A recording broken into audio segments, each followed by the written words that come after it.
but the next series is here. This one, not quite so intense. It's not going to be a qualification series, but it will be two good friends, I think. Certainly two Austrians, both players in the same clan as well, from Austria as well, and apparently a bit of a mentorship going on. But let's take a look at the brackets before we get into this.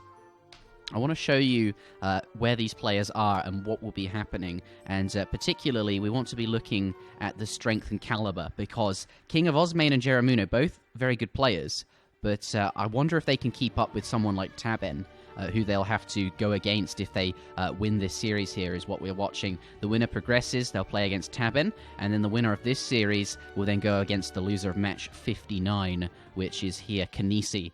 And this is a qualification match, so it'll be Kanisi versus either Taben and one of these two. So let's get back into the game, and this should be a lot of fun.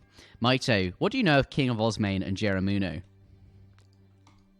Well, I know that, okay, I'm pretty sure that when Jerimuno was a baby little captain, like me, years ago, Osmane was kind of a bit of a mentor for him, I think, at one point. Taught him the Yumi wall strategy, which is also their clan name.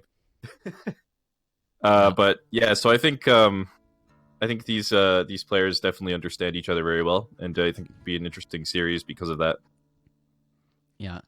So they're both going to have had a lot of practice playing each other, but it'll be interesting to see if Jerimuno, is it the Padawan? I don't know my Star Wars terminology. Basically, let's see if Jerimuno can beat KINGofOsmane, because he was the one sort of giving him advice. This is an interesting series because of so many things, right? They're from the same country, they're in the same clan, they know each other. And I think we can be looking to see some gameplay where they're intimately familiar with what to expect from their opponent. But it looks like the first match will be India versus India, an Indian mirror, so to speak. Makes a lot of sense, right? It is Pampas Sierras, that non-trading post map. Mm-hmm. I'm trying to remember. I think I'm trying to remember the last time I think I saw Osmane play an Indian mirror, I think was against Goon Goon in a tournament previously, and he tried to do like some kind of fast industrial type of thing. Not sure that he'll try that here, but might be something to watch out for. Yes. Jerimuno, I imagine, will be a little bit more standard in this matchup, probably with the Gurkha Zam sort of style. But yeah, should be interesting. It will. There's a number of civs that are sort of good on Pampas Sierras, but India seems to trump most of them. It seems like, India has that civ advantage over British, so you see less of British. And not seeing Dutch here today, although that is a popular civ as well. But India Mirror, that is what the civilization choices are. Let's get into this. Ladies and gentlemen, welcome to game number 1 in a best-of-5 series between KINGofOsmane and Jerimuno. The winner will progress through to play against Taben, and the winner of that series will progress through to play against Kanisi, and the winner of that series will progress through to the LAN. So this could be the end of the road for one of these two players. Whoever loses here is eliminated from the tournament. Let's start with KINGofOsmane in the north of the map, in the color green, playing as the Indians there. An all-wood start, bar 2 food crates, and not going to pick up any treasures in base. Instead, going to rush straight to the left-hand side of the map. There is 80 coin, which we'll come back to later, but of course, going for those llamas as well. Jerimuno also bringing his elephants over, but this elephant taking a slightly different path here. I think this native TP has scouted the 90 coin for him, and that's a fair enough thing to do. Just 2 wolves there, stun 1. And the area damage will take them out. That's a really nice treasure to be picking up, and I can use the other elephant to just grab the elephants, the yaks. But given that both of them aren't here, he does lose one. I think we should restart, actually. There's only 2 mines on Jerimuno's entire half of the map.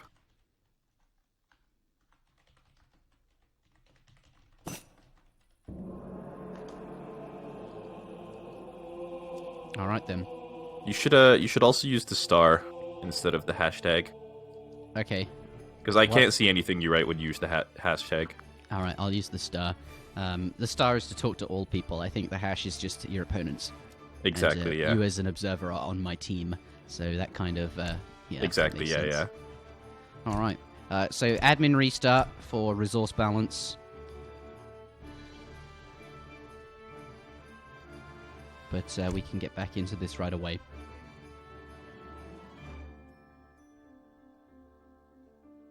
All right, then. Yep, not a big issue. Hopefully you'll be better this time around. Yep. All right, welcome back, everybody. We are now loading into Pampas Sierras attempt number 2. Shouldn't make much difference. It was a very early restart. Much better. And I think Jerimuno probably won't mind a restart. He lost his llama, although a 90 coin isn't super exceptional. So, but such is the way of things. Making sure the resources are absolutely on point. Going to walk straight past that 40 food treasure here. Attempt number 2. Let's see what llamas can be found today. Looks like both players this time are 90 coin. Maybe he'll do the same. This time he's not going to grab the coin treasure like he did last time. Perhaps he'll come back for that afterwards. But this seems to be the scouting pattern most people take. It's one aggressive forward elephant to grab as many as you can on the front, and then one back elephant to hoover them up and also ferry them home once you've grabbed them, you sort of send them back there. Yeah, and it looks like it's going to be probably a pretty even split overall here. Although, Jerimuno, seeing that the 2 elephants are on the front there, knows that there might be a couple of llamas up in the back still, so he's going to sneak on past and actually steals 1 llama, so that's going to be nice for him. It's not going to be really game-changing or anything, but it's definitely going to be a small advantage for him. Yep, Age 1 plays, everything adds up, and, what else do you have to focus on in Age 1, except being interactive out on the map here. Going to net himself 4 llamas total, and his opponent gets 3, but looks like Osmane is in position here to pick up 90 food. There's 1 elephant nearby, just waiting for the other one to come in, and then I imagine we'll come in here, stun the wolves, and see if he can grab that treasure. Looks like that's what he's going to do. 90 food, going to be a really good pickup for him, and he'll be pleased with that. Yep, and it's just a little bit of a drawback, too, from actually getting that 2 llama advantage, is that you have to sort of escort that 1 llama back, so you do a little bit less scouting on the map, whereas Osmane gets out a little bit earlier, can find those treasures a little bit faster. But Jerimuno's going to pick up a native scout in the back, so he's not going to have the faster age up like Osmane will have with that 90 food, but that native scout is probably more valuable overall. Just because you can try and see what your opponent's doing. You can potentially block like an egg fort in the middle of the map with that if you get there at the right time, and maybe scout for like age ups and stuff later on. So I don't think he'll be too upset about not getting a food treasure himself or anything like that.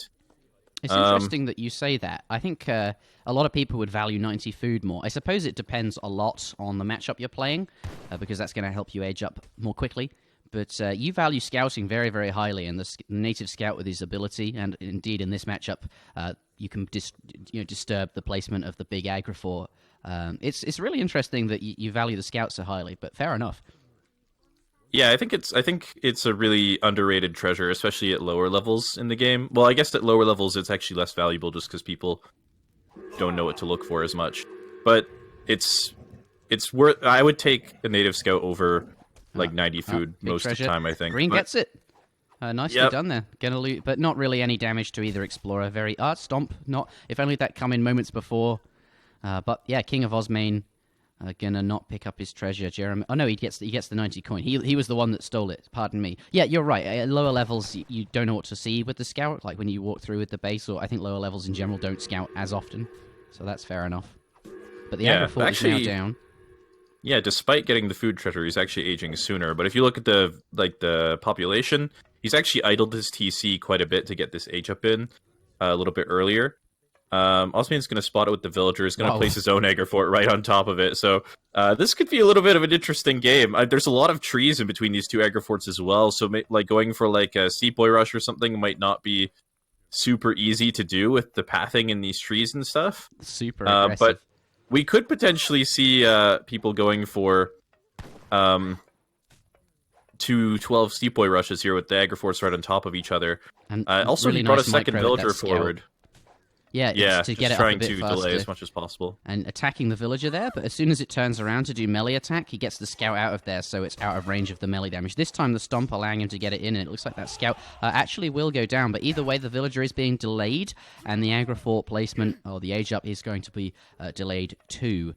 Villager does kill that scout in the end here, but in that Lord Raphael versus Snow game, we saw a very forward aggro from one player, but a very much further back one. Why do you think KingofOsmane just dumped it down? Is he that confident?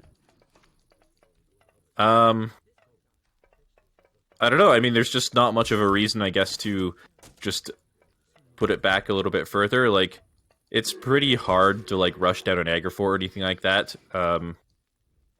early on. So I don't think he's too concerned about losing it or anything, and I just don't think it's actually very risky. Okay, that's fair. Yep. And both players going to be up at about the same time. Jerimuno going to be up first. It was placed sooner, but with the extra vills, he's able to get it up not too far behind.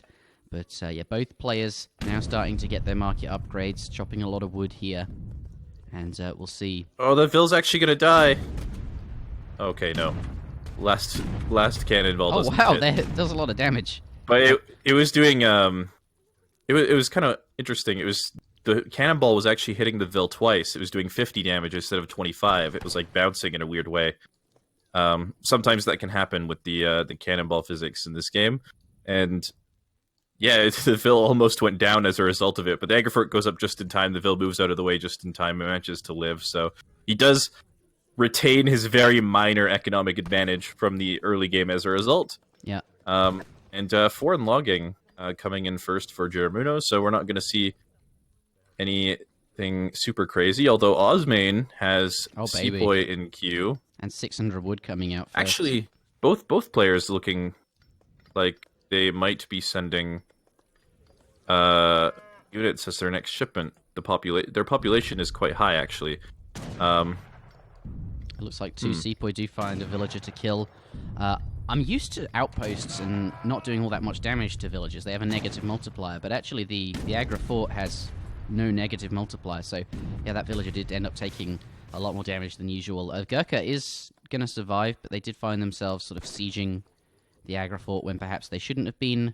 Let's take a look at units lost and see if there's anything we missed. So okay. Green, KingofOsmane did lose a villager. One was picked up so far. Yeah, it's like he lost one to those no military two Sepoy. shipment. It's but actually yeah, no, I forgot about the two Sepoy from the age up, so the population was high as a result of that. But yeah, other than that, pretty similar builds, except Jerimuno's being a little bit greedier. But as a result, Osmane actually is very slightly ahead of market upgrades, so the economic disparity isn't as large as it seems just yet. But that's going to be nice for Jerimuno later on, as his 600 wood comes in next, and Osmane sends wood trickle. He'll be a little bit further ahead as a result of that. Yeah, and yeah, just going to be bills too, so that's good for him. Yeah, and so just pretty normal stuff so far. Although Osmane actually decided to train some Sepoy, which is really not so standard in this matchup, just because, Gurkha Zam is a much better composition than Gurkha Soar, just because the Soar melts so quickly against Zambrax. So I'm wondering if maybe Osmane's going to try and go for maybe a little bit of an earlier timing with these Sepoys, before they can be in Zambrax out or anything like that, or maybe if he just trained them because he was expecting some kind of push. But it looks like he is moving in now. He's actually trained the gardeners from the Ottoman consulate instead, so he is actually going for an early timing with this. Calling the Minutemen as well, end of 4 Soar shipment. Jerimuno's in big trouble here. Yeah, this is a big push coming in. 4 Sour's going to catch up there. The Elephants not snaring, but are doing area damage. Does have Minutemen of his own. Is calling irregulars and sentries to defend against it. Big stomp, but it is enough by the looks of it to hold for the time being. It's not like they're going to get killed for free here. Minutemen and sentries going to be able to do some damage to the cav. Gurkha trying to cut back. The sentries are down now, though, which means there's going to be nothing to deal with the cavalry. Stables frantically being thrown up with 5 villagers, but it's going to be too late to save the infantry here. Although with some good fire, he's taken out 3 of the SO RTCs, focusing the Hussar at the moment. And they're kind of getting distracted by the villagers, and there was actually 1 irregular left, so actually deals with it okay, but there's a lot of infantry behind this for Osmane, and he's going to push under the town center now, gets a couple vills, going to potentially get more as well. Yeah, looks like he's still ahead in military, so the push is sort of, he's come out on top, but well defended from Jerimuno. Let's switch on over to units lost here. Yeah, 5 villagers down for Jerimuno, so whatever happens, and a 6th going to go down as well. KINGofOsmane has had a very successful push, and I think he's achieved more than what he wanted to, and the 7th villager going to go down there. He's going to lose all of his Gurkha, but a really, really strong push. Yeah, and those killing that many villagers is exactly what he needed to make this worthwhile, because he's sort of sacrificed 4 villagers of his own to make that push work. Having invested into both the Minutemen and the Ottoman Hussars means he's not going to have any export for a long time to get his own villagers from the Ottoman consulate. And in fact, he's actually just switched straight to British consulate. So he's effectively killed 4 of his own villagers to kill 7 of Jerimuno's. So he'll be slightly ahead once he gets his wood trickle in.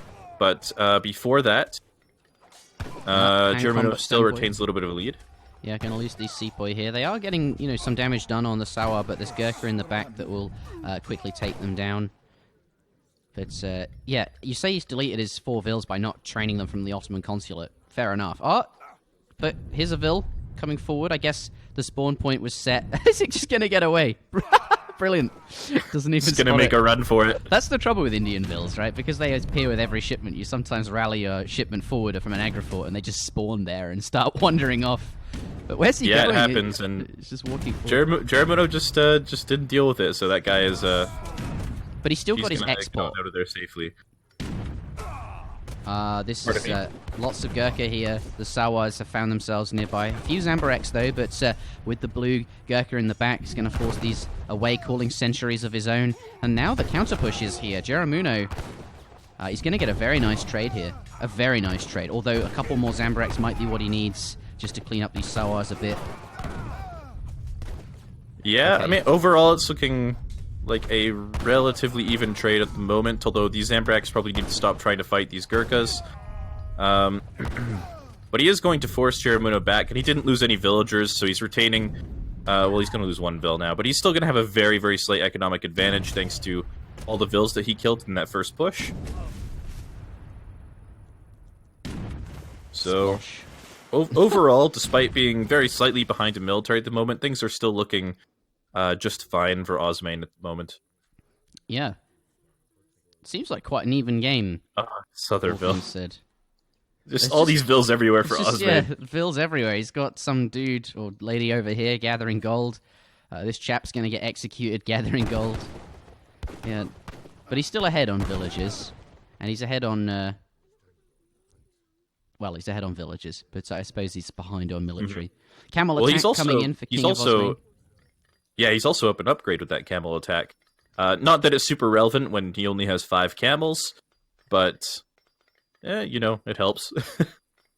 So at this point, though, after the smoke has cleared, both players just gonna sit on home on top of their resources, maybe try and build up that mass a little bit before committing to any sort of pressure again. And interestingly, Osmane has seen some Sowars again.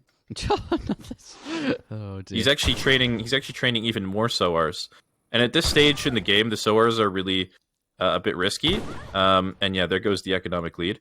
The Sowars are a bit risky at this point because once you start getting your own camel upgrades in, you'll know that your opponent's got to be sending camel upgrades as well.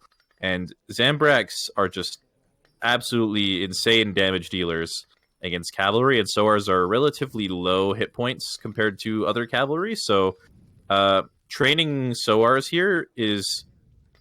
you're going to be really reliant on getting, surprising your opponent pretty heavily and hoping that he doesn't have as many Zambareks as you'd like or something like that, because otherwise you can just get kited forever and your Sowars will just melt, and so it's an interesting choice. He's also started training Sepoy again, so...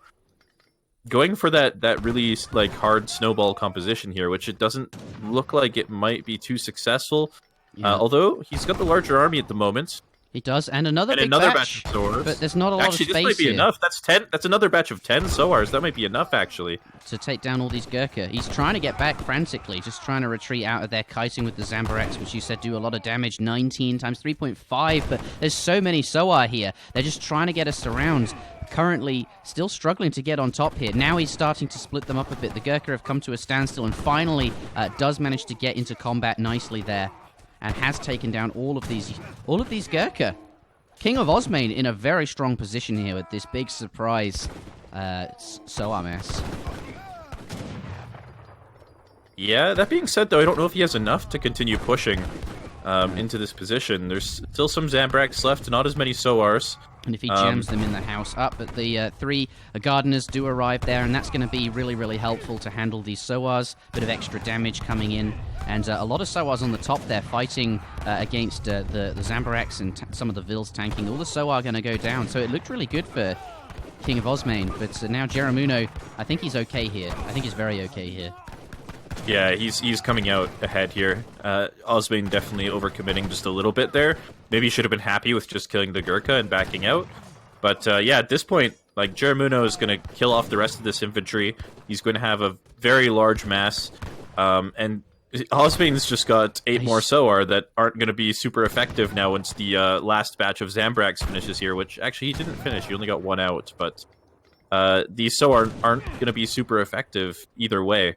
This point. Yeah, it looks like he's just going to chase down the green infantry with his ranged cavalry. He doesn't care that they counter him. He's just got so many more units with the Gurkha behind this. He just wants to clean it all up and solidify that victory. I suppose it's okay to trade off the Zambaraks now because he's killed basically all of the Soar, and it's going to be super hard for KINGofOsmane to mess up a big enough number of Soar to be relevant. Well, yeah, Having I mean, I guess that, he's got some Sepoy in here too, but yeah, that's true. I don't think that's enough Soar with the Sepoy here. They're just not going to be able to do much, and they're going to be forced away. And there's not really enough infantry to support them behind this either to pick off that anti-cav effectively. And yeah, Jerimuno's going to be just fine here. Going to get a great trade onto these Soar and these Red Coat Musketeers and the Gurkha here. And then the gold mine's going to be very exposed behind this. Yeah, 3 Soar left. They are able to do some damage to the Gurkha, but there's not very much HP on those units. But just ultimately, let's take a look at military units here. We just see blue ahead in the skirmish account. 26 Gurkha compared to just the 6. Oh no! But more Soar flooding in. He missed his Zambrak batch again, so he only got 2 Zams. And actually, these Soar this time might actually get a pretty decent trade here. I don't think it'll be enough to push in, but it might be enough to sort of even up the game again. Yeah, a very even game. He's got, with Camel Attack on there, really tearing through those Gurkha, but a couple of Zambaraks there. He traded all his Zams off. Maybe he's regretting that now. And look at that, all the Gurkha going down. This is very, very back and forth, this match here. Very even trades in the middle of the map. We've had little time to talk about really anything else actually happening.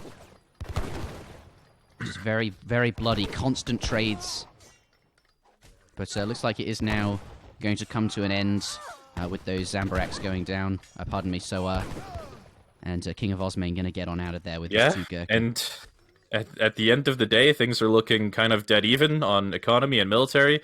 Although Osmane being forced off of this gold mine and going to have to walk all the way back to his base or towards the eastern side of the map here is going to buy a bit of time for Jerimuno. But that being said, Jerimuno is actually out of gold himself in a moment here, and he's going to have to walk all the way to the other side as well. So yeah, pretty much dead even at this point.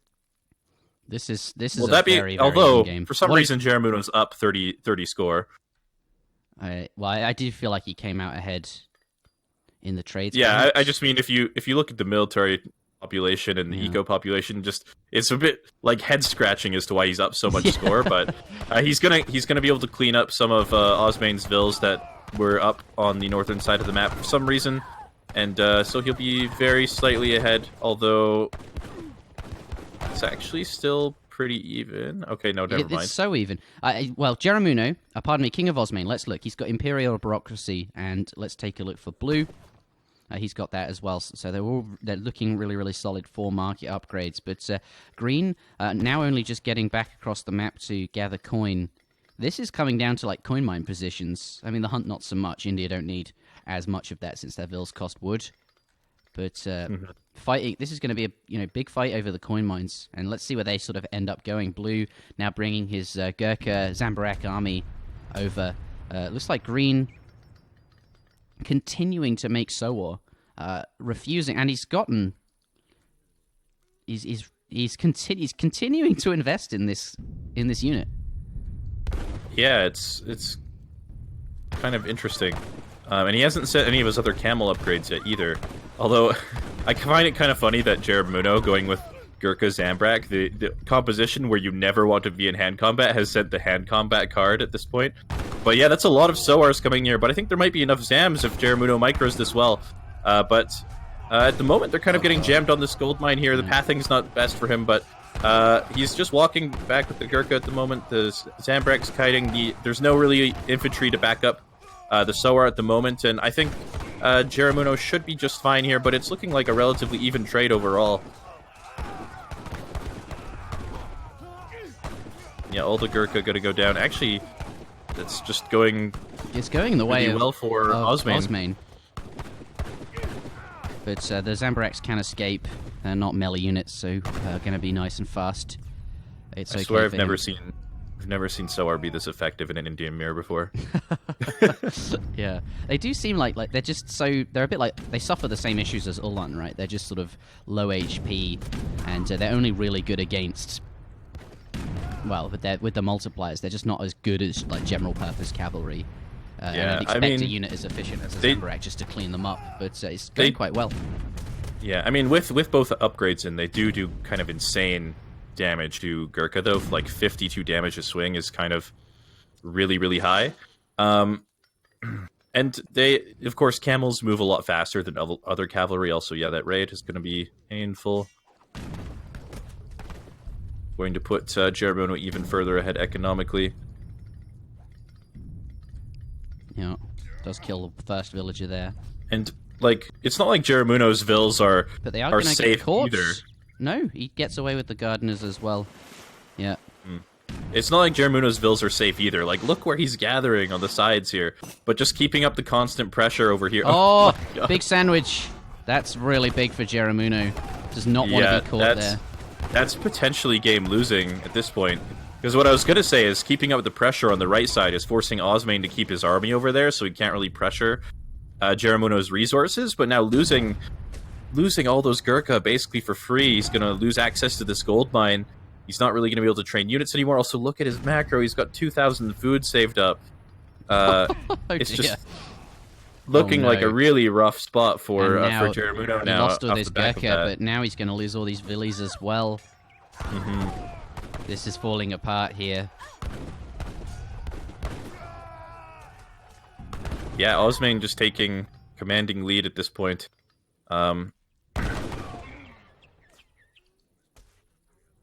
Starting to mix Sowars of his own just because he wants that front line.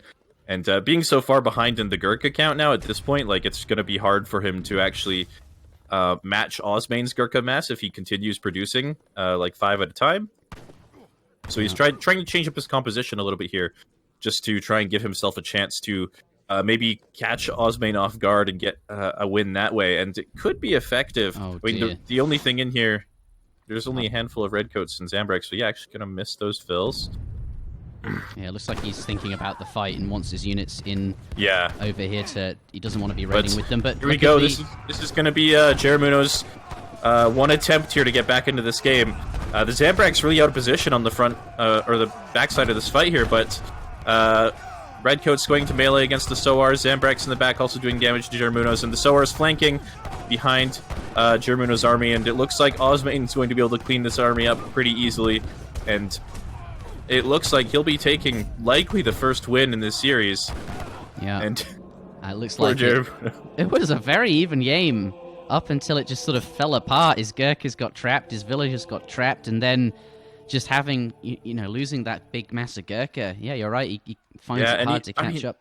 Just imagine earlier on if he hadn't traded off all of those Zambraks for the Gurkha there, he could have maybe been pretty alright against the just continued Sowar production, but He did trade those off, ended up losing his army time and time and time again, and eventually was just out of position, and was finally the final nail in the coffin for Jerimuno. Yeah.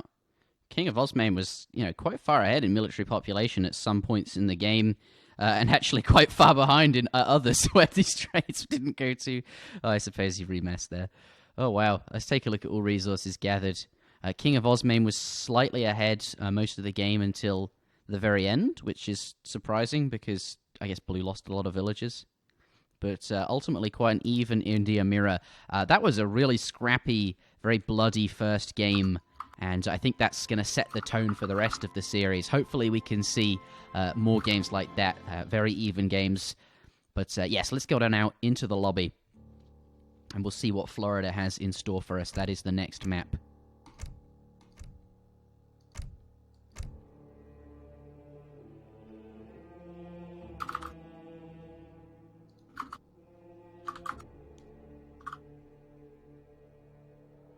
All right. Florida will be the next map. Here is the lobby. Let's see what the players pick. Osmane has to select first. He can no longer play as India.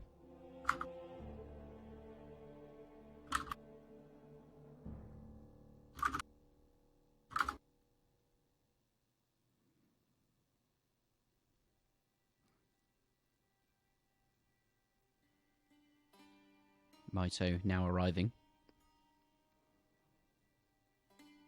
Guess they're having a conversation in German. Both players from Austria. Do you speak any German? I think he's saying, had I not lost the villagers, Beckermen. What is that? I wonder what that means. Ich hab, that must be I have. Einfach. I don't know. I've stopped trying. I don't really know any German at all. I'm just, the only reason I'm able to read any of it is because it might be similar to English. Ich hab. Yes. I have, I don't know. Maybe. Oh dear. Hopefully the Germans and Austrians and everyone else that speaks German can have a good laugh at my failed attempts. But King of Osmane has to pick first.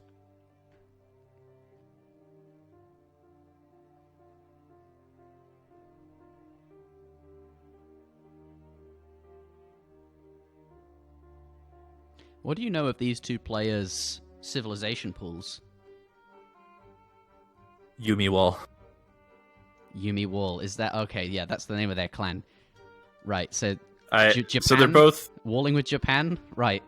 They're both pretty comfortable with Japan. That is Osmane's main civilization, especially. India being one of Osmane's other main civs. But I think Osmane can play most civilizations. I think he plays a fair bit of Ottomans, a fair bit of Japan, a fair bit of India, sorry. And then the other ones he sort of plays respectively. Jerimuno as well can play most civilizations, so they're not super restricted in that sense. But on the topic of Japan, Florida, I think, is a very good map for Japan, just because you can get those wood starts more consistently, as you can convert the gold with that free market into a consulate start. You have the option to send 3 fishing boats, which is one of the better Age 1 options for Japan on this map, as well as the sheep around the map, some really good treasures for them. And also, even later in the game, you've even got the natives on this map that give your Yumis quite a bit more damage, so a lot of things going for Japan on this map, so I'm kind of expecting Osmane to go for that here, but we'll see. He might not want to pick that first, as Japan is relatively easily countered. But that's my call. Yeah. Yeah, Japan more of a civ you pick when you get to pick second. Not something you want to pick going first. You want to go with those sort of safer, less easy to counter civilizations. But this is continuing a theme from this tournament. Players taking their time to decide what civilization that they need to play. Let's switch to the civ selection screen. I just want to grab the map pools and paste it to the players. it is.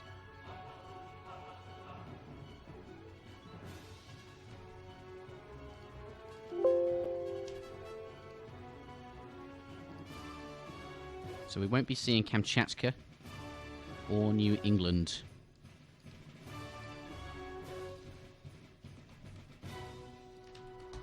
Okay, actually going to go with France. And Jerimuno going to respond with Germany. And both of these civs are also pretty respectable in this map as well, so... Yeah, and we saw totally this reasonable matchup. We saw this matchup in the previous series, Germany versus France, on Florida here. I do quite like this particular... I quite like when France is playing generally. It's a civ I'm quite comfortable with. And, yeah, I quite like playing as France. So to see France here, I like that. And it's always interesting versus Germany. They have that sort of dynamic where one has strong vills and the cannon shipment, and Germany has, you know, quite exceptional cavalry. Or just a lot of them, rather. All right, France versus Germany.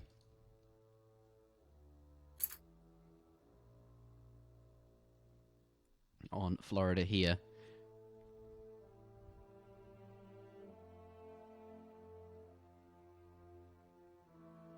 Yeah, and I don't know. I mean, I guess this map is good for... Well, if we talk about why the map is good for Germany in particular, just because they can get that trading post start more often. France can do the same thing, but France, it feels like, can also get away with getting hunting dogs a little bit more easily in addition to that trading post, whereas Germany maybe not so much, because they sometimes... it slows them down a little bit, where it doesn't slow down France so much. And then France also, with that native scout, can pick up all of the sheep, even around Germany's base, and scout some of the larger treasures that are on this map as well. Yeah. And so they can get a pretty big advantage in Age 1 as a result of those things, which is maybe why I think this matchup might be a little bit more even on Florida than on other maps, just because, well, I don't think that the matchup's actually bad for France, but lots of people think it's bad for France, so I'm going to say that on Florida it's not so as bad for France as other people would think. Yeah, it definitely seems better for France on Florida. You're right to bring up that market and, of course, the sheep as well. You usually go for one or the other, but as France, with the extra food crate that they get, it's always so much easier to do anything with your market. And, yeah, it seems like a lot bit better of a pick than usual. But not a mirror. I wonder why KINGofOsmane didn't want to play... You know, I still feel like France and Germany are pretty even civs in this matchup. I guess he just doesn't want to play... Maybe he's more comfortable with France. Yeah, I mean, he can play most civs, but I think Germany is one of those civs that he actually hasn't played a whole lot. And I don't know. I don't think that it's going to be a super big deal that he's not playing Germany himself. I actually kind of feel like Germany is just very slightly overrated at the moment. They're definitely very good, but I don't think they're as OP as everyone seems to be making out at the moment. But we'll see how this game goes. In theory, according to the meta, Jerimuno should have a slight advantage here, but we'll see. Alright, let's keep an eye out for Jerimuno then. Ladies and gentlemen, welcome to game number 2 in a best-of-5 series between KINGofOsmane and Jerimuno. The winner of this series will play against Taben, and the winner of that series will play against Kanisi to determine who qualifies for the LAN. The loser will be eliminated, and that will be the end of their tournament life here. KINGofOsmane in the north of the map, in the color blue, playing as the Germans. It is a market start, of course. Going to ignore the 40 food treasure there, get straight out onto the map, and will be rewarded right away with a 105 coin treasure guarded by 2 alligators. What a treasure. That's a really, really nice one, and a nearby sheep that he can pick up as well. I think he's going to be quite pleased with that. He could use that to get his house. No, he's already got his house. Oh, that's a shame. If he'd held off on the house a little bit longer, maybe he could have done something with the... yeah, he might have been able to go for a trading post or something like that, or even gotten hunting dogs, which he's not even gathering for, which is really surprising. Yeah, especially with that coin, right? Maybe. Yeah, I mean, you definitely want to make use of that early market somehow on this map. On the other side, Osmane is getting hunting dogs himself. So that's going to be a nice little boost for him. And yeah, I mean, already just off the back of that, it looks like things are shaping up to go well for Osmane at this point in time. And I would say Osmane actually has a good chance of even going for an earlier age up in this situation, maybe with the like 13 village up or something, just based off of that start alone. It'd be kind of close though, so we'll have to wait and see if he can actually get that. But yeah, Jerimuno's going to have a lot of wood to chop in transition, having to get that hunting dogs and that trading post up. That's right. But in terms of sheep, one gets deleted over here. King of Osmane on 4 sheep, and there's a 5th one in his base that hasn't been converted just yet, but he can go back for that later. And this sheep here, there's one in the middle, but he's going to come across. There's a 75 wood treasure contention, but I think blue should be fine to kill the alligator and pick that up. But he is going to go into hand combat, and his explorer will be threatened here. But King of Osmane, he's going to have to build a trading post during transition, so his explorer is going to have to come home at some point, and he can't chase the German explorer for too long. But given that they're quite away from aging up, he'll probably get his opponent over to... Is the snare been broken? Yeah, it was broken. He's trying to block it with the scout now to get him back into melee combat. There we go. And I think he will actually just commit to killing this. I don't think delaying the trading post is a super big deal for France most of the time, especially if you can delay Germany's trading post or else force them to build it with a settler wagon. It's going to be nice for you. And yeah, it looks like that German explorer is going to be going down. But at least that 75 wood got him his hunting dogs. So yeah, that's true. Does manage to get the hunting dogs in. That's nice. And both players exceptionally close in terms of food to age up. Actually, I think King of Osmane just cancelled... I don't know. Well, he's now up there. He gained like 100 extra food, so he must have cancelled a vill to do that. Yeah, he had 15 vills in queue and one. Okay, and King of Osmane going to get Gangsaw in transition as well, which is going to be really, really nice for him. Going to fit that in as France nice and early. And what is my hero's name? I don't know. That's not German. I have no idea what that is either, so... Yeah, so we're not privy to the joke, but clearly it's not German. It kind of looks German, maybe, to me. I don't know. But perhaps not the most relevant thing in this game. Both players now going up. Jerimuno has Placer Mines, and he's gotten his hunting dogs as well, and is aging up with the Quartermaster. In fact, both players are going to do that, now starting to bring their herds in with the villagers, start shooting them towards the town centre now that they are in queue. But again, I'm interested to see what Jerimuno does once he hits up. He gets his 400 wood. I wonder if we'll see the barracks or the stable. Yeah, most likely going to be the stable. But yeah, this is already the advantage of having killed that explorer early on. That Jerimuno does actually have to build that trading post with the settler wagon. I mean, with the explorer being so close to his base, he maybe could have just waited for that to revive before building that. But he is going to choose to build it with the settler wagon. Doesn't want to risk missing the passive experience or anything. And so that will sort of cost him a bit of extra villager seconds early on, and might make it a little bit more difficult for him to get out like a batch of 5 Ulans or something like that. Yeah, with less gather time. That could be awkward. See what he does with his wood. I'm sure we'll see a stable go down. He's got that now. Yeah, he's going to place the stable down on the side. And a stable from... start for both players. Yeah, from King of Osmane as well there. Steel traps now just coming in for King of Osmane. And he's doing very well on sheep. Wow, look at that. There's a lot of sheep there. Let's switch over to economic units. 7 sheep to his opponent's 1. So, would you consider penning 7 sheep? Or do you think you need 8? I think I would probably pen it, yeah. As long as it's not going to hurt your build too much, I think you should probably pen that many sheep for sure. Yeah, I wonder if he'll do that off his 700 wood. We'll have to wait and see. I mean, it's not a super big deal if you don't pen it either. Like, when you have that many sheep, you know that your opponent can't have very many of their own, so you've got an advantage anyway. And sometimes that means you just want to sit on it and try to get other advantages by, like, not over-investing into your economy because you've already sort of got the advantage. If that makes sense? I kind of failed to explain that very well. No, it makes sense, right? You've already got so many sheep. That's an advantage. You don't want to slow down by making a pen when you've already got an advantage, which is more sheep. I think that's what you're saying. Right, and it looks like he might even be thinking about eating them already anyway. So he's not going for the pen maybe, so he can get this really early age up with this 700 gold coming in second. And he'll eat the sheep to sort of help speed that up a little bit, make that a little bit smoother. Although, just looking at his food, he's going to have to eat quite a few of them.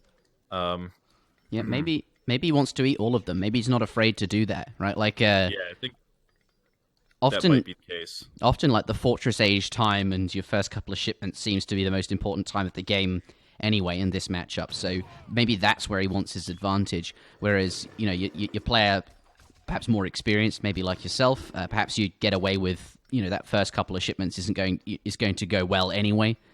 And you don't need to make sure you've got a super advantage with the sheep and can instead save the sheep for later and get an even bigger advantage out of them if you pen them or something like that. I don't know. But clearly he wants to eat the sheep. He wants to get his age up in nice and early. And, the early age up is going to be nice for him, but I don't know if it's even going to be that much earlier. Jerimuno's 700 gold is on the way. Osmane's clicking up now. He'll be up probably 40 seconds sooner than Jerimuno, I guess. But this is a build order that I know that Kaiser Klein is a really big fan of in general with France, and especially in this matchup, just because you can get up very early, and then you can get those 10 Dragoons out with the 5 from the shipment, the 5 from the stable, and Germany's not up yet, and they've only got Uhlans to defend their base, so you just have the 5 Huss and the 10 Dragoons, and you run straight in and you try and do as much economic damage as possible. Try and trade off your Hussars for the Uhlans. Then you could sort of back out and send 1,000 wood and set up your economy from there, and it can be pretty tricky for Germany to defend. But I think Jerimuno kind of maybe smells that something's up with only the 5 Hussars here, so he's going to keep the Vils penned, going to make it very difficult to get out any Dragoons. We can see one Dragoon in queue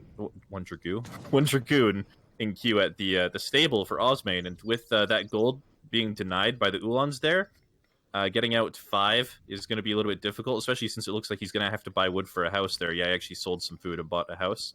So you might not be able to get 5 Dragoons out. Yeah. Jerimuno doing a good job with his Ulan. He knew his opponent was, he probably sensed the age up and was trying to idle the villagers as much as he could. And it's going to work out. Going to have less wood. Yeah, only 4 Dragoons coming out there. But now King of Osmane wants to push across the map. He's 5 Dragoon shipment as well. 9 goons in total. It's still going to be quite strong and doing exactly what you said. But Jerimuno is going to scout that with his low HP Explorer. The Dragoons going to go back to kill it off. But now up to the Fortress Age. And Jerimuno just going to get his cav out of there. He just wants to keep them hidden and away from these Dragoons.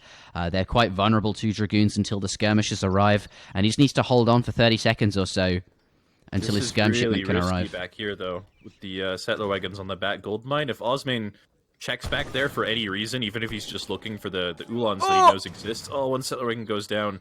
But look, if he goes, here he goes to the back mine right now, and keeping the Vils out just to stop him from going in that direction. Yeah. He's just like, hey, look at my Vils. Jerimuno knows that he can't let him go back there. Yeah. He's even going to call Minutemen just to make sure that doesn't happen. But he should have a shipment arriving now, too, and should be fine anyway. There it is. Yeah, behind this, 1,000 wood is going to come for Osmane. He'll use that to get his Raxes down, get some houses. Potentially even something like Amalgamation is an option for him, especially on a map like Florida that has a little bit more gold than normal. Yeah. But overall, pretty even trade, I would say. Yeah, and Osmane doing exactly what he wanted.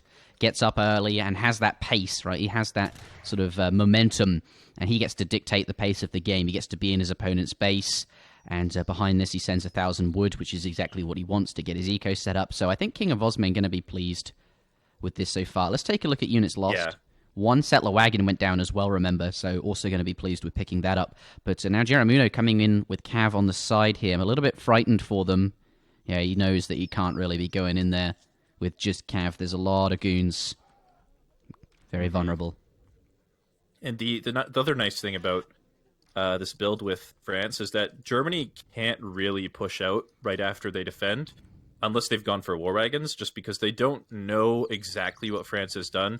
They sort of understand that you haven't sent wood, that you might not have a barracks, and they could maybe push with the skirms and get an advantage with that, but France doesn't necessarily have to send 1,000 wood and transition into skirms. If they transition into like 3 cures with a batch of 5, it could be really dangerous. Yeah, going to get out of there safely.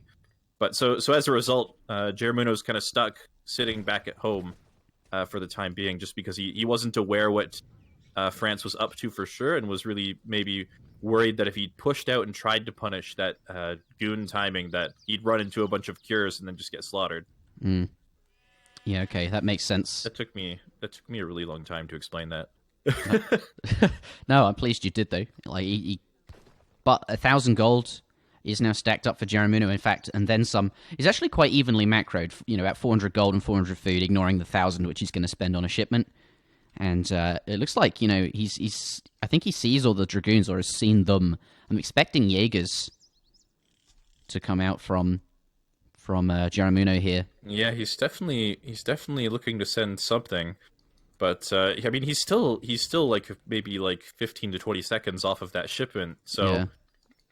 It's a little bit awkward, and he's got 2 trading posts just to speed it up. It's taking a while to come in. He sent 1,000 gold, but then you gather up the gold, and then it takes a while for the next shipment to be available. I mean, there is synergy there, but it is awkward. The War Wagon shipment or batch is going to pop out and give him the XP for that. But yeah, it takes a long time to sit on that. It always feels really bad when you're sitting on 1,000 gold for a long time, a raid getting picked up in the back of the base there. But yeah, it always feels really bad when you're sitting on all that gold for a long time. Where you're like, I really need the mercenaries to like round out my composition, but I really hate waiting for like 2 full minutes before I can get this card in. Yeah. Sitting on all those resources, it just feels like you're really exposed during that time and can't really do anything with your military. And so as a result, Osmane actually getting a pretty respectable unit mass out here with 8 cures now added in, big massive dragoons, a respectable skirm count as well, and could potentially be sending something like Falconets as his next card in the next few minutes here. Yeah, and that's like the one thing, that's one of France's sort of bigger advantages in the Fortress Age. Falconets, Germany don't have that sort of option available to them, and it's always Germany having to figure out how to deal with them, because they can't just counter them with their own. But yeah, a big unit mass. Very even skirmisher count, both about 22 each, and 8 cuirassiers mixed in as well. But 6 war wagons for Jerimuno. 3 cav coming in. This is not ideal. He's already lost 3. He knows he wants to be doing something. He doesn't want to be sitting around with all his units at the back here whilst he waits for his Jaegers, which have now arrived. So maybe he can now go out on the map and do something. But clearly, with the 2 raids that he was trying to do something, trying to be active whilst he waited, it was frustrating to be doing nothing. But ultimately, losing 6 Ulans is kind of bad. I mean, despite losing those Ulans, he still has a fair bit of them, but still no vet upgrade. Going to be going for another raid on the southeast of the map here, but he spotted those cures as well with those raids, and I don't know if he has actually enough war wagons to deal with this unit composition from Osmane effectively. Osmane is a shipment on the way right now. It's probably going to be either cavalry combat or falconets. Kind of hard to say which it could be, but both are going to be pretty strong here. Oh, here we go. But for sure, Jerimuno ahead in the skirmisher count. Even skirm numbers plus the Jaegers mixed in here just gives him such a big lead in terms of skirmishers. Those 2 falconets, if they're on the way, are going to be definitely needed. Thankfully, those CDBs have very, very high range resist. And here we have some cav trying to get on them there. But lots of trees. Perhaps no, but these goons coming really far forward. This is not too good. They're going to take a lot of damage from those skirms. But that's a lot of cuirassiers there. In fact, 16 of them. That's an insane number. With cav combat as well. Does he have the war wagons to handle this? Yeah, it looks like he might not. I mean, the skirms walking up going to be focusing down the war wagons. The dragoons going to be walking up and focusing them down as well. They could be going down pretty quickly. There's war wagons in queue behind this and a 3 war wagon shipment on the way, but they're going to take a long time to get to this fight, and it looks like Germany's just going to get cleaned up here. Although there's still a deceptive number of war wagons left alive and not a whole lot of cures, but I think at the end of the day, all these war wagons are pretty low HP, and there's going to be a much larger skirm mass for France behind this than for Germany. Yeah, they're all sort of dying at once at the end of the fight here. Those war wagons, very, very low HP. They just take so long to die. And those Jaegers now getting cleaned up. The Kuroshis bought him so much advantage there in that fight, and he comes out on top with a really big, massive skirmishers. And now France is looking very, very scary indeed. And behind this, a stronger economy as well, although it doesn't have 2 trade posts, but it's not stagecoach, so it doesn't really matter. I think France in a solid position here. And look, all the food out on the map, he's gathering really far up. France has probably scouted that and could well be where he's heading to next. And indeed, the coin mine's a bit far out as well. Has got a 9 Ulan shipment in, though. And that's going to race across the map. Oh no, it's changing direction now. Kuroshe's coming in. Oh dear. He is finally getting vet Ulans as well behind this. Like, he knows he killed a lot of the Dragoons from Osmane in that fight, so he knows that a big cavalry switch could still catch Osmane off guard. The War Wagon's going to catch the Kuras here. And I think that Jerimuno might try to push with this big Ulan mass that he's gotten before any more Dragoons could be trained. And this could actually be his opportunity to maybe get back into the game as they get onto the skirmishers here. There's a reinforcing batch of Dragoons coming, though. Yeah. That's... he says K. he aggroed the treasure. Oh wow, did he? I wasn't looking at that. Yeah, I think that's what he's referring to, the treasure. Yeah, the pirates. He misclicked on it while he was kiting back, and they started attacking the skirms. But it looks like he'll get out of there relatively. Did he just kill the pirate? It's got 46 HP. No, he's doesn't want his opponent to easily pick up the villager treasure. Perhaps gonna just reset it. But yeah, he's okay there. How many idle CDB there are? This is so painful to look at. That's a lot of wasted eco potential. Oh god, that's like half his eco doing nothing. Yeah, and on the other side, the little bit of your eco that is working gets raided. Yeah, oh god. Oh no. Yeah, but ultimately it's still good for Osmane a moment ago, but now it's looking pretty even again off the back of that big cav switch from Germany there. Although 2 falconets coming. I mean, there's not a lot of skirmishers from Germany here, but that's still one of the big differentiators in this matchup that Osmane can try to leverage to sort of regain that advantage that he just lost. So we'll see if he can use that effectively here. Yeah. But this fight very much in the north of the map now, which is where both players are sort of gathering gold from. So both armies going to be present up here. Falconet's now pushing forward. And I think it looks like KINGofOsmane... He's finished that mine. He's just chomping through them. Just destroying the mines. Meanwhile, a bit of a raid in the lower half of the map. On the northern side of the map here, they are actually tin mines, so they have 500 less gold than normal, so that's part of the reason he's maybe chewing through them so quickly. But yeah, the Falconet's gonna be doing some raiding of their own. Falc raid's the best kind of raid. I remember back when A's used to play a lot more Portuguese, you used to see organ raids every single game. I imagine organ guns are much better at raiding than they're actually, they do kill Vils pretty quickly. Yeah, compared to Falconets. But well, Falcs have to waste a whole extra shot on like a 2 HP Vil, whereas organ guns don't. So that would explain a lot. Yeah, exactly. But Jerimuno being very diligent about sending Ulans down to these couple gold mines in the front part of Osmane's base, just making sure that he's not gathering comfortably on that. Gonna check that top mine now as well, just because he knows that Osmane's military has to be defending this larger mine in the top side of the map. So gonna get a couple Vils off that again. Oh dear, lots of food there. And Jerimuno gonna get out of there. The turkeys are not worth it. Yeah, and this, I mean, Jerimuno, I don't know if he'll choose to fight for this. He can still sort of move to all these hunts and mines that are in the middle of the map. Especially since he knows that Osmane has no presence there, because he's been raiding there all the time. Some nice trades here. I don't think he wants to let Osmane have that hunt free either, so... But Falconets, here we go, big volley. No. Jerimuno, nice trade coming out. Oh, wow, and yeah, he's on top of the CDBs with the Cav, which are exceptional against them. They have no melee resist. Big volley on the skirms, though. But he's got a ton of extra skirms. Goons coming forward, going to attack the Ulans. But not before a ton of villagers goes down, and Jerimuno comfortably takes the lead, whilst... there is a counter raid, but 5 Kuroshis dealing with that. Not up in the fight. I guess they've just been trained or on their way. They do clean that up pretty quick, though. But Germany takes the lead in economy. Yeah, and just look at where all the hunts are on the map now. They're all sort of in the middle of the map here, where Jerimuno is like far away from Jerimuno's army, or else on the top side of the map here. And so sorry, not Jerimuno's army, I meant Osmane's army. And so things are going to get a little bit tricky for Osmane from this point forward. He's still got a slight advantage in terms of military, but getting access to these resources safely is still going to be tricky for him with Germany sort of already positioned here. Black Riders coming in. Now coming in. That's going to give him a pretty big advantage in this coming fight with the Cuirassier switch coming out for Osmane is not going to be nearly as effective as he'd like it to be with those Black Riders out now. And it's also going to make it a lot easier for him to maybe pick off the Falconets or something. Yeah. But they are still alive. War wagons coming in. This is how he's going to handle them. He's going to pay for it, though. All the skirms and goons are able to attack the war wagons, but he does trade it off for one kill. He's going to go for the second one as well, but the war wagon's bleeding out here. I guess it's okay because he's got dragoons in the back. One final volley on the skirmishers there. The falconet does go down, but trading off so many war wagons for that.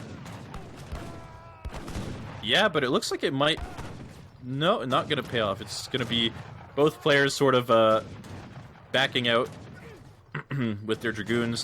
The few remaining skirmishers going to fire shots at each other, but the military is going to be pretty dead even after that. So overall, just a very even trade. Very even game as well. The dragoons now going to force the villies away. Not too good at killing villies, these dragoons, although they do have Cov combat. Yes, that's what they have. But the Black Riders and a war wagon are going to be here. But Black Riders not particularly good in the Dragoon War. They don't have any range resist compared to an ordinary Dragoon. But it is going to be enough to force away the Dragoons there. You have a lot of damage, though. That is true. That is true. This is such an even game at the moment. It could come down to this hunt, though. This is the last hunt. Or even just these gold mines in the middle starting to run a little bit thin for Germany here. Still quite a bit of gold left for France if he can get control of this mine, which it looks like he sort of already has. Yeah, so the game is sort of just balanced on a knife's edge right now. It's so... I wonder... So... This could be like one of those rare games where both players are just gathering right next to each other, and eventually they just both run out of resources at the same time and just right-click their armies and vills right into each other's armies at the same time. Yeah. Just because, like, at that point, like, what else do you do? Yeah, because vills suck at that point. Yeah, and then it might be an even rarer game where after that fight and you've got a couple of vills left each and you start building mills and plantations.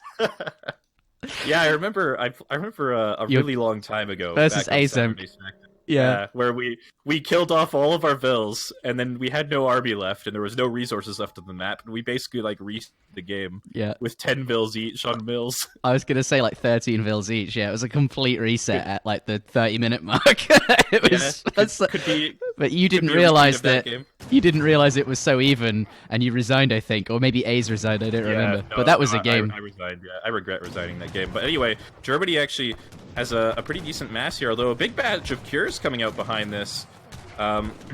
There's a lot of anti-cav, though, being focused down by the goons and the skirms. And you're right, chucking the vills in.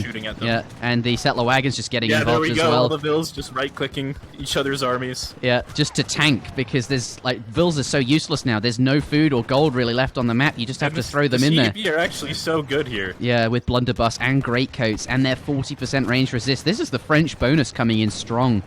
And it looks like, though, there are so many German units left. No, but there's skirms in the back there too. So it's very even. But yeah, it's so close to call who's winning right now. Look, Jerimuno even bringing in his other vills from that gold mine. You've been drafted in. But Germany coming out ahead in this fight. Yeah, and he's got Uhlans in queue behind this, probably at that forward stable. And if those pop out, that could really swing this heavily in his favor. There's cures in queue for Osmane, but they're going to take a long time to get into the fight. And I think that Jerimuno might barely clinch victory in this game. It's going to be really close. So these units are so strong. Uhlans at this point, they tear through CDB. There's nothing to counter the cures, and Uhlans are really not great against cures. It's so close. Three Hussar coming in. They've ran out of unit shipments. And they need more unit shipments. Oh, wow. 3 hussars. Could it be enough? Yeah, I think... Just villagers shooting each other everywhere. 5 Doppelsotten is coming in. That's what you need against cavalry. That's what's going to be answering the Cuirassier batches. Right, but CDB is sort of counter at this point. It looks like Osmane taking an advantage here. The Ville's going to be forced away from this final gold mine and this final hunt. Yeah, with but the here come the last bit of Dops. resources on the map. The Dops are here. Is it enough, though? I don't Can he think get it's those gonna low be HP? enough. Yes, he can get the settler wagon out of here. It'll be safe, but it might be killed by a Ville. The Dops hit, yeah, but the CDBs are kind of good against Dops. They've got, what, 11 attack against them? And the Dops, as long as the Cav don't get involved, yeah, look, they're just focusing them down. CDB's so strong at this point. This is how the French-German mirror should be played. Wowee. Yeah, I think this might be the closest French-German game I've ever seen. Looks like France, though, just barely gonna come out on top. Like the CDB being such exceptional fighters really paying off for him in this game. Yeah. And Jerimuno's like, what the hell is this game? Yeah, like Germany had He's like, such I have no resources left. he has such a huge lead in villages, but the CDBs just fight better. And look at these. Look at the they're score. so low still, HP. Still dead even in score. Yeah. Economies are not really that far apart, although Osmane has access to natural resources. And we're about to lose Jerimuno 3 doesn't, settler and wagons. He's about to lose, he's and about a to lose a Ville. lot of bills here, and doesn't really have any. Well, he has 10 Ulans maybe about to pop. He's selling all of his food and wood to try and get these Ulans out because at this point, Oh! Big catch! stockpiling those resources. Yes! And the Dragoon gets caught as well. That's really good. There's 5 more Dragoons out for Osmane, and I think that's going to be the final nail in the coffin. There's not going to be an answer to these Dragoons, and I don't think that Jerimuno has the resources left to really train any additional units behind this. And he's going to try and catch the goons with the Ulans. It's kind of his last chance, but the CDB going to come in here, prevent that possibility from even happening. And I think Osmane is going to take a quick, well, not quick. Not a but quick. More Villes coming in. Series. Yeah, does he he's going to lose his Ulans though, but that's the best way to use them, I think, when they're going to go down, is just, you got a few extra hits, deleting the Villes there, and that will be GG. Jerimuno has resigned. What an intense...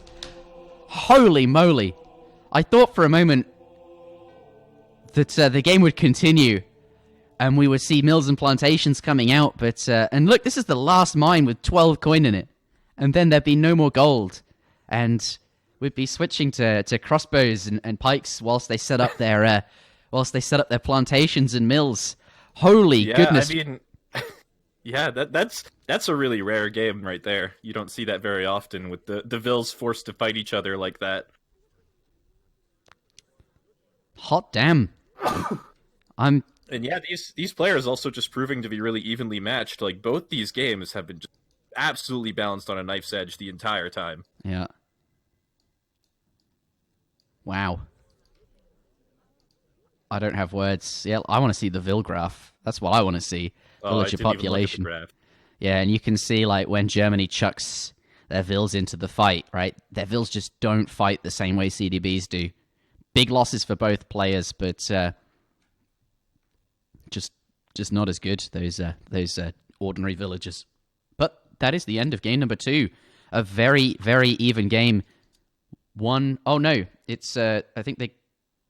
yes, KINGofOsmane won both? Yes, that's right. I've made the score 1-1. My mistake. The score is 2-0 to KINGofOsmane. You've been deceived into thinking that the score is even because the games were so even. That's right. I got it wrong, guys. But we'll fix the score. Oh, looks like I'm playing versus Jerimuno. I joined the lobby too soon. Oh, wow. Damn it, you left when I tried to join while you were in that slot. So now I have to leave. Escape AoE asking, is it really not more sensible to make a mill? No, because if you start chopping wood, your opponent and your vills aren't in that fight, then your opponent's army just wins because you don't have villagers tanking, you don't have all that extra HP sponging, and then when their army wins, they just then walk forward and kill your villagers anyway.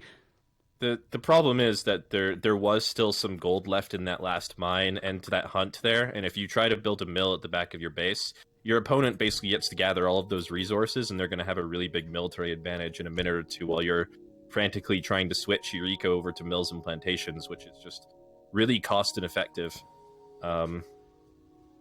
So yeah, you kind of have to take that fight, because whoever takes that fight will eventually get that gold mine and that last hunt, and that's really what decides the game in the end, is who's left on those resources. But that was a very close German-France game. I think we're very lucky to see that. That was a lot of fun. But ladies and gentlemen, game number 3 coming up here. Baja, California. Japan now. Yeah, this seems like the map for it, right?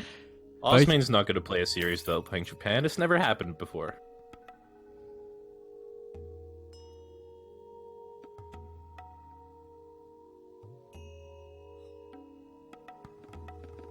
Wow.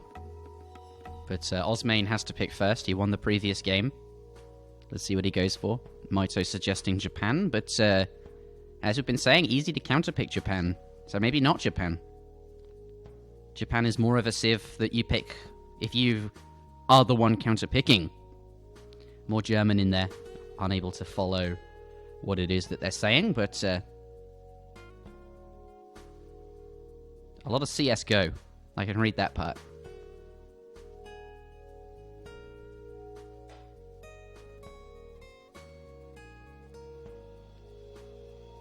How do you feel about these players on water?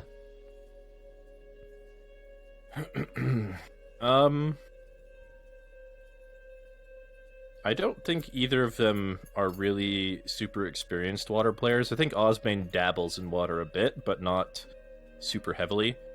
So we could see it, but I don't think it will be the focus of like their civ picks or anything like that.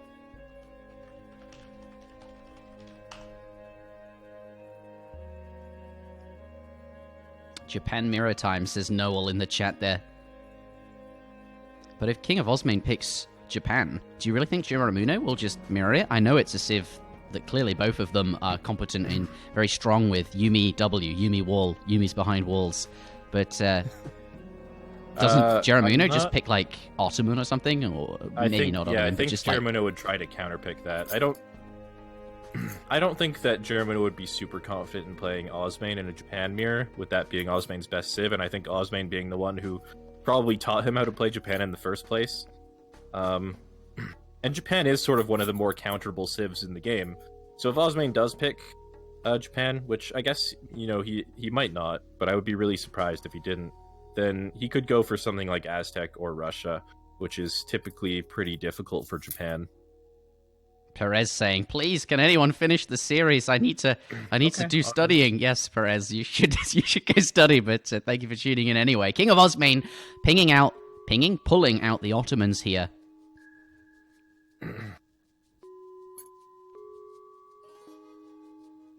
Ottoman do have a reasonable sea boom. Well, they do have water options and some strong water shipments. 3 galleys being one of them.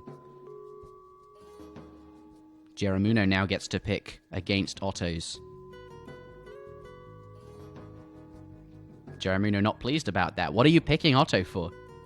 And gonna go with Japan anyway.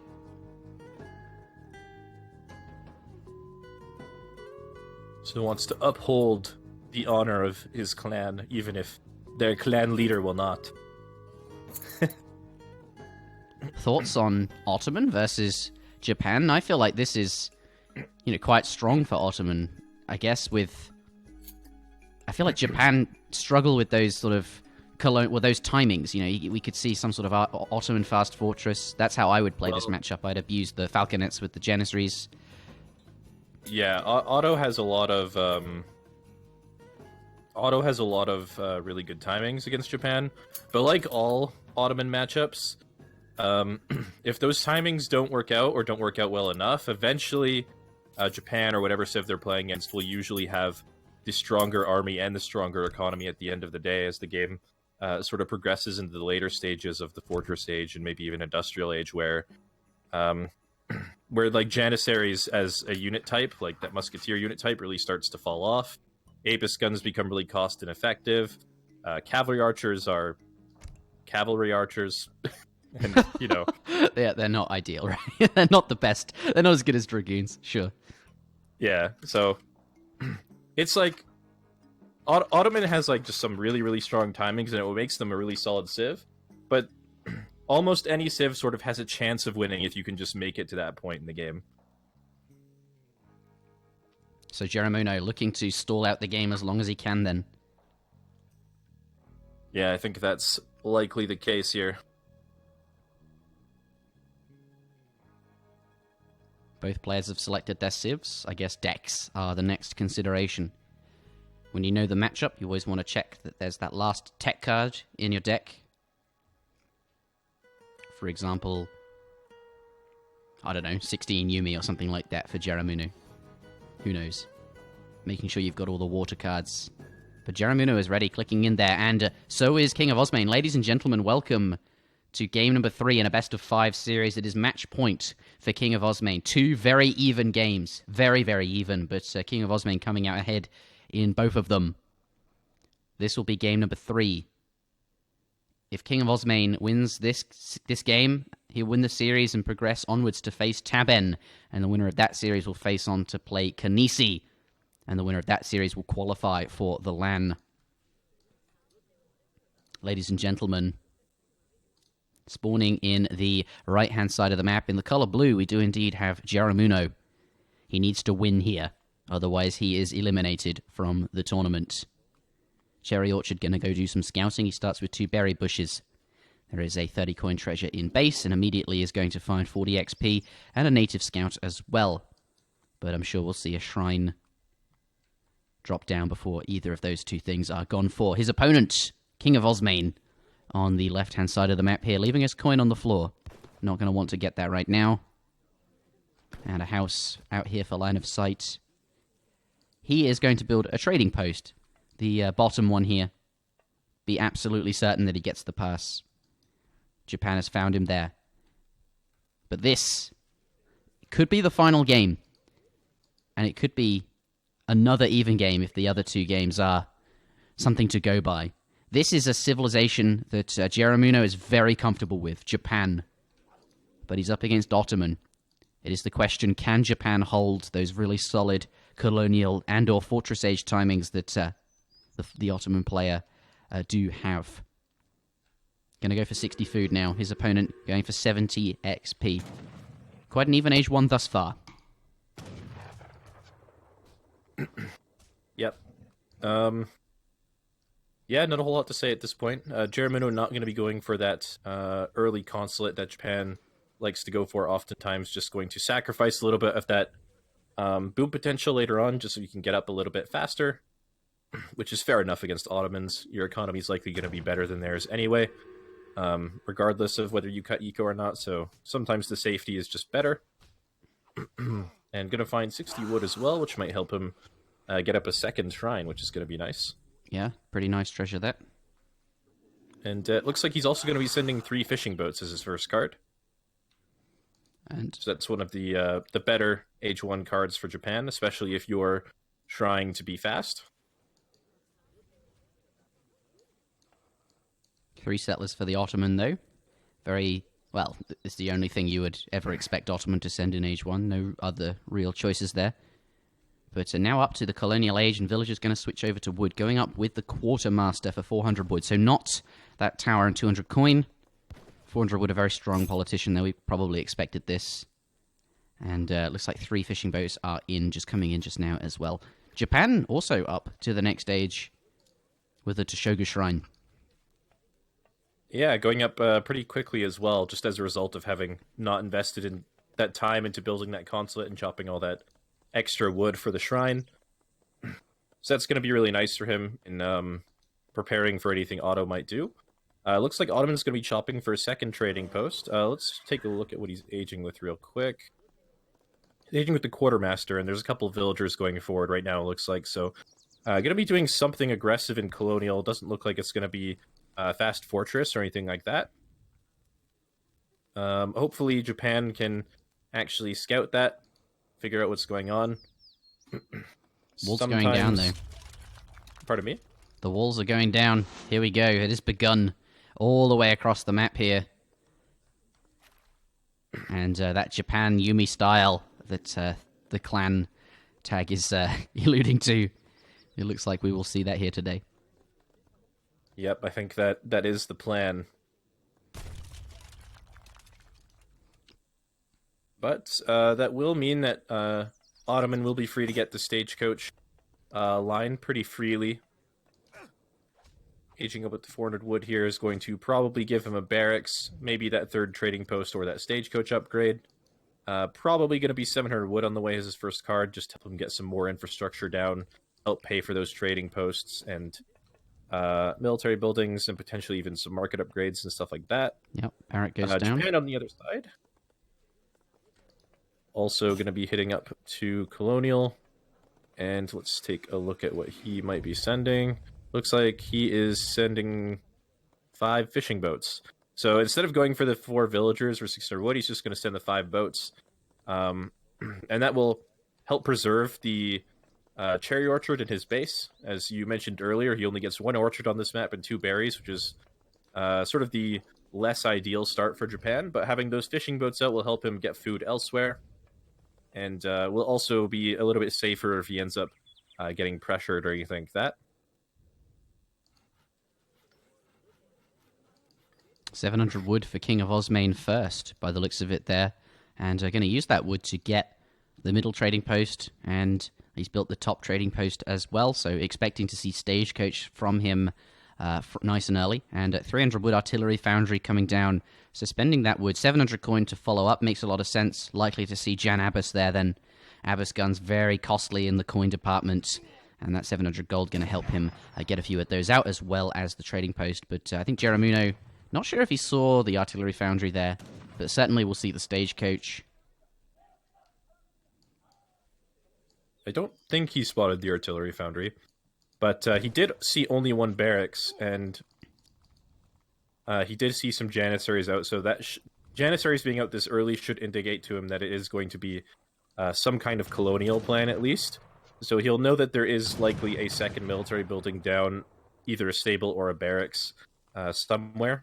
Or, sorry, stable or an artillery foundry somewhere. So he should sort of be aware of what's likely coming. Yep. Jans, though, coming forward whilst they wait for more units to be trained, going to siege down this shrine. And Jerimuno just being very sort of diligent with his scout here and making sure it's attacking. And as soon as the Jans turn around, he's going to get his scout out of there. Or at least try to. Does go down. But perhaps delays the death of the shrine a little bit longer. Back at home, he's got his walls all up now. And he's got his Portuguese consulate down as well. We see quite a few boats. He's clearly sent Portuguese fleets. So lots of fishing boats. At the moment, that shrine does go down. Abbas guns are now here. Looks like he's actually looking to age behind this as well. Osmane going to be poking on the front of the base here, going to spot the walls. But if he tries to siege the walls and realizes that there's no units defending, he might sort of realize that there is an age up coming, and might be able to do a little bit of damage in kind.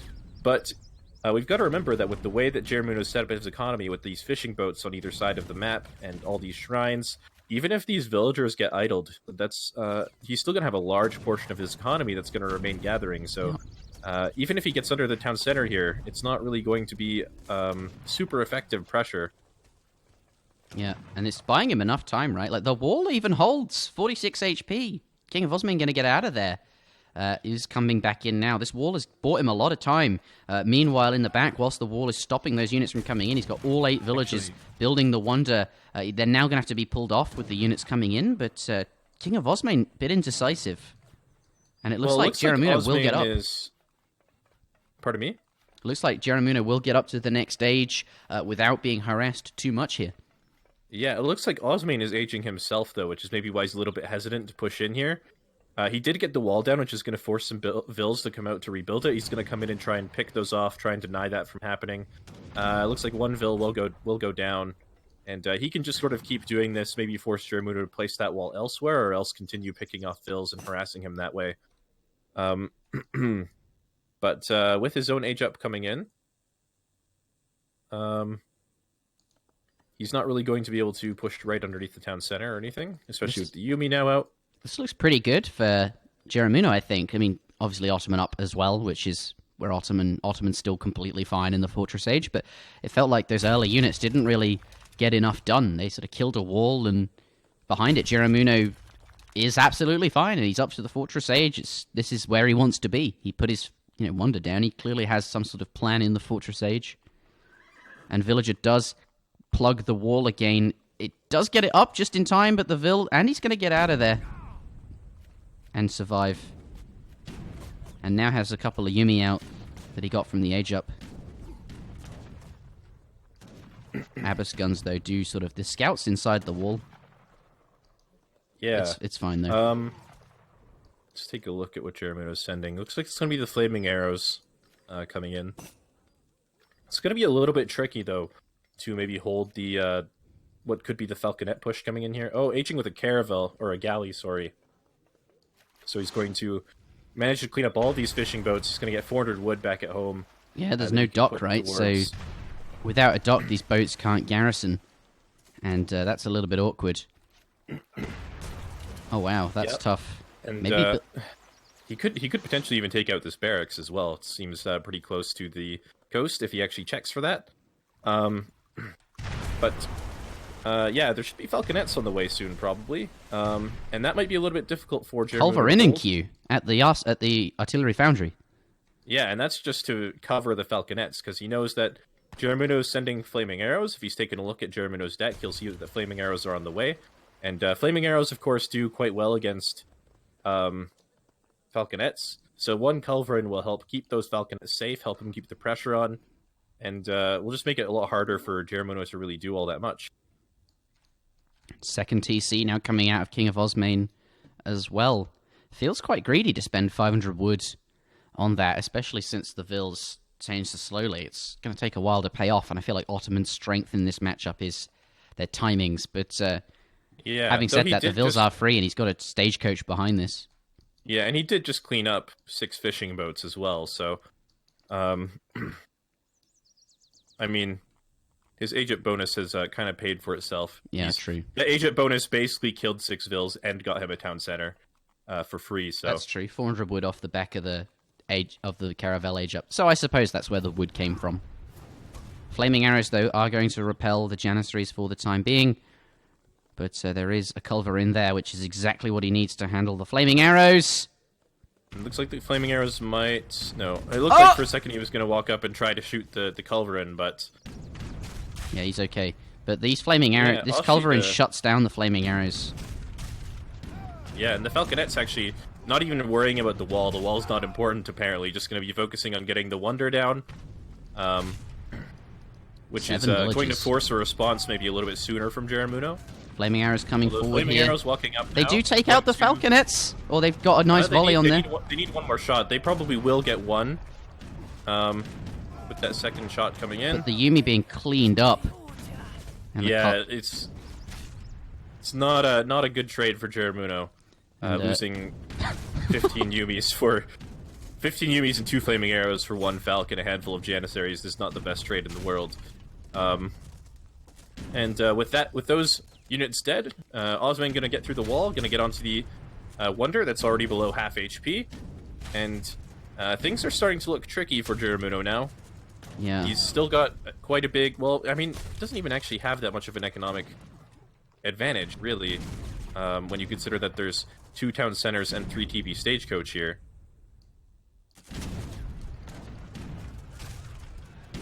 That culverin did so much work.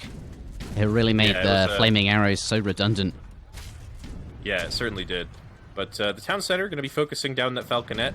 Without the flaming arrows to really deal any long-range pressure on the falconet, the town center is going to be sort of his only way of applying any damage to that. And that TC being used as a forward spawn point, well, it's not, but it could have been. 5 Hussars trekking across the map, and they could be here right now. Big Yumi mass, but against the lower... Okay, Sentry's being called to deal with the falconet, but 5 Huss joining the fight. It's, I think, too much for the Yumi Archer, and the culverin's still alive. Irregular's being called too. And Jerimuno resigns. And it looks like King of Osmane will progress through. I was kind of expecting this. I think Osmane, the stronger player of the two, and, being the mentor, I expect him to beat Jerimuno. He will progress through to play against Taben, and the winner of that series will progress through to play Kanisi, and the winner of that series will come to the LAN. So it is possible that we see King of Osmane at the LAN. although he has to get through Tabern first, I suppose. But a really, really nice series. It was 3-0. It looks quite one-sided, but actually those first couple of games on Pampas Sierras and Florida, very, very even and could have gone either way. But a really, really nice couple of games. Score is a little bit deceptive how the series actually went. But yeah, well played from Osmane. Those are some fun games to watch.